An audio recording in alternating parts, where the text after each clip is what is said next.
మేడిగడ్డను repair చేయాలన్న కేసీఆర్ కేటీఆర్ వ్యాఖ్యలపై మండిపడ్డారు మంత్రులు. వాళ్లేమైనా ఇంజనీర్లే అని ప్రశ్నించారు.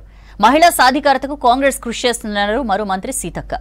మహిళలకు సరైన గుర్తింపు లభిస్తే ప్రపంచం మరోలా ఉండేదన్నారు కొండా సురేఖ. మరోవైపు ఆయా జిల్లాల్లో పర్యటించిన మంత్రులు పలు అభివృద్ధి కార్యక్రమాలకు శంకుస్థాపన చేశారు. సింగరేణి సమస్యలపై కేంద్ర మంత్రి ప్రహ్లాద్ జోషికి వివరించామన్నారు డిప్యూటీ సీఎం బట్టి విక్రమార్క. తాడిచెర్ల 2 బ్లాక్ లో మైనింగ్ పర్మిషన్స్ ఇవ్వాలని కోరామన్నారు. ఢిల్లీ పర్యటనలో ఉన్న బట్టి కేంద్ర మంత్రులు ప్రహ్లాద్ జోషి, ఆర్కే సింగ్ తో భేటీ అయ్యారు. రాష్ట్రంలో విద్యుత్ డిమాండ్ పెరిగినందున బొగ్గు ఉత్పత్తి కూడా పెంచుకోవాల్సిన అవసరం ఉందన్నారు. తాడిచెర్ల బ్లాక్ లో దాదాపు 5 మిలియన్ టన్నులు ఉత్పత్తి చేసేందుకు అనుమతించాలన్నారు. ఆ తర్వాత విద్యుత్ శాఖ మంత్రితో భేటీ అయిన బట్టి 3 కోట్ల కుటుంబాలకు సోలార్ విద్యుత్ అందించే సూర్యఘర్ పథకంపై కొన్ని సలహాలు ఇచ్చామన్నారు బట్టి. తాడిచెర్ల కోల్ బ్లాక్ 2 దాదాపు 5 మిలియన్ టన్స్ ఉత్పత్తి చేసుకోవడానికి పనికొచ్చేటువంటి ఈ కోల్ బ్లాక్ ని సెట్ చేయటం వల్ల ఈ రోజు సింగరేణి గాని రాష్ట్రం గాని చాలా నష్టపోయినటువంటి విషయం కూడా మనందరికీ తెలిసిందే. త్వరలోనే ప్రయర్ అప్రూవల్ ఇస్తామని చెప్పేసి వారు చెప్పడం జరిగింది. దీనివల్ల 30 సంవత్సరాలు దాదాపు ఒక 5 మిలియన్ టన్స్ కోల్ 30 సంవత్సరాలు అది పెరిగి మన సింగరేణి కాలరీస్ లాభాల్లో తీసుకొని రావడానికి రాష్ట్రానికి ఉపయోగపడుతుంది. మేడిగడ్డను రిపేర్ చేయాలన్న కేసీఆర్, కేటీఆర్ వ్యాఖ్యలపై ఫైర్ అయ్యారు బట్టి. కేసీఆర్, కేటీఆర్ ఏమైనా ఇంజనీర్లా అని నిలదీశారు. ఎవరికి వాళ్లే ఇంజనీర్లు కావటం వల్లే మేడిగడ్డ కూలిపోయిందన్నారు. డ్యామ్ సేఫ్టీ అధికారులు చెప్పినట్లుగా చర్యలు తీసుకుంటామన్నారు బట్టి. అడ్డగోలుగా మాట్లాడటం బీఆర్ఎస్ నేతలు మానుకోవాలని హెచ్చరించారు. కేటీఆర్ ఇంజనీర్ కాదు, కేసీఆర్ ఇంజనీర్ కాదు. వాళ్ళు ఎక్కువ ఉంచుకొని మేమే ఇంజనీర్లు, మేమే డిజైన్ చేస్తామని వాళ్ళు కట్టడం వలన ఈరోజు అది కూలిపోయింది.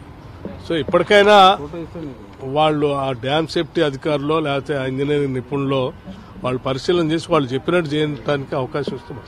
అడ్డగోలుగా మాట్లాడటం అనవసరం. మహిళలకు కాంగ్రెస్ ప్రభుత్వం మొదటి ప్రాధాన్యత ఇస్తుందన్నారు మంత్రి సీతక్క. మహిళలపై ఆర్థిక భారం తగ్గించేందుకే ఉచిత బస్సు ప్రయాణం, 200 యూనిట్ల ఉచిత కరెంట్, 500కే గ్యాస్ సిలిండర్ ఇస్తున్నామన్నారు. జనగామ జిల్లా కేంద్రంలోని షామీర్పేటలో కోమటిరెడ్డి సుశీలమ్మ ఫౌండేషన్ ఆధ్వర్యంలో నిర్మించిన మహిళా వృద్ధాశ్రమం ప్రారంభించారు మంత్రి సీతక్క. మహిళల మీద ఆర్థిక భారం పడకూడదని ఉచిత బస్సు ప్రయాణం పెట్టడం జరిగింది. ఇవాళ ఇళ్లలో కరెంటు గాని, గ్యాస్ గాని ఇవన్నీ కూడా ఇబ్బందులు లేకుండా ఉండడం కోసం ఫస్ట్ మహిళలకు ఇచ్చినటువంటి గ్యారంటీ స్కీమ్సే అమలు చేసి మిమ్మల్ని ఆర్థికంగా బలోపేతం చేస్తే మీరు కుటుంబాలను బాగా చూసుకుంటారు. కుటుంబాలు బాగుంటే ఆ పిల్లలు బాగా చదువుకుంటారు. సమాజంలో మహిళలకు సరైన గౌరవం ఇస్తే ఈ ప్రపంచం మరోలా ఉండేదన్నారు మంత్రి కొండా సురేఖ. సెక్రటేరియట్ లో ఘనంగా ఉమెన్స్ డే వేడుకలు నిర్వహించారు. కార్యక్రమానికి మంత్రి కొండా చీఫ్ గెస్ట్ గా హాజరయ్యారు. శతాబ్దాలుగా అవమానాలు, తిరస్కరణలు, అణచివేతకు గురైనప్పటికీ మహిళలు అన్ని రంగాల్లో తమ ఉనికిని చాటుతూ వస్తున్నారన్నారు కొండా సురేఖ.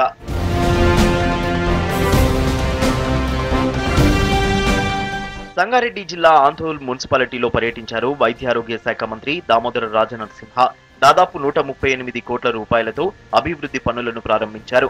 80 కోట్లతో ఆంధ్ర నుంచి చిలప్చెట్ మండలం వరకు బీటీ రోడ్డును నిర్మించారు. 20 కోట్లతో సంగుపేట నుంచి అన్నాసాగర్ వరకు 4 లైన్ల రోడ్డు డివైడర్ నిర్మాణాన్ని ప్రారంభించారు. 6 కోట్లతో నిర్మించిన ఆందోళ్ మున్సిపల్ భవనాన్ని ప్రారంభించారు. జోగిపేట మున్సిపల్ పరిధిలో 21 కోట్లతో సీసీ రోడ్డు నిర్మాణాన్ని ప్రారంభించారు మంత్రి దామోదర. 2 కోట్లతో జోగిపేట ప్రభుత్వ ఆసుపత్రిలో పలు అభివృద్ధి కార్యక్రమాలు చేపట్టారు వైద్యారోగ్య శాఖ మంత్రి.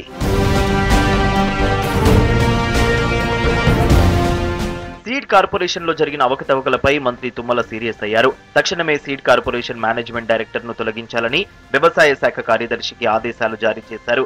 కోఆపరేటివ్ రిజిస్ట్రార్ ఐఏఎస్ అధికారి హరితకు అదనపు బాధ్యతలు అప్పగించారు. సీడ్ కార్పొరేషన్ లో జరిగిన అవకతవకలపై నెల రోజుల్లో నివేదిక ఇవ్వాలని ఆదేశాలు జారీ చేశారు మంత్రి.